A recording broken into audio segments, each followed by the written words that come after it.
Good day, Kabarangay, and welcome to Vox Sophia.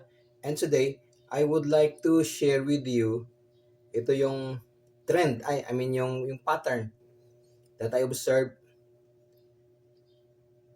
yung pattern ng karma, how the karma works, ano. So if you remember, 2 years ago, inumpisa nilang pag-iinitan si Sara Duterte at umikot ang mundo, bumalik sa kanila, naungkat yung mga anomalya sa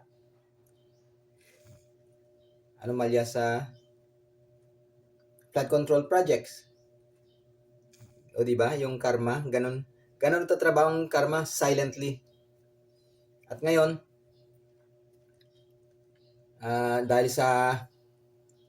dahil sa pangunguliglig ng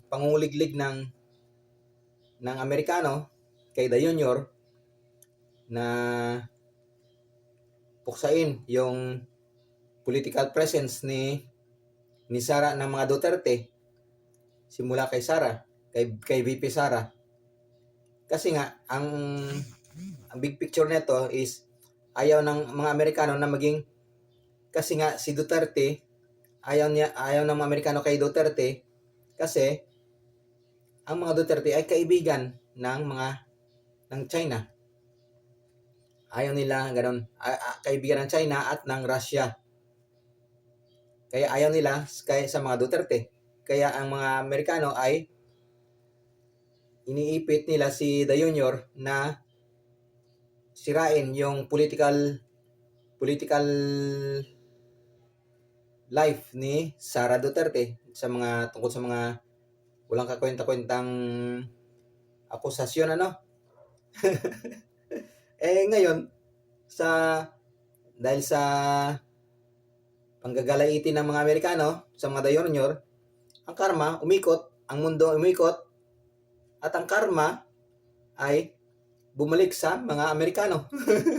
Instead of iniiwas nila yung Pilipinas sa geopolitical influence nila, mas lalong lumapit ang China sa kanila kasi naging kaibigan ng Canada ang China. Tanga-tanga. Kaya yun ang karma, kapatid. Isip-isip. Yun lang po for this morning. Hallelujah. Bye-bye.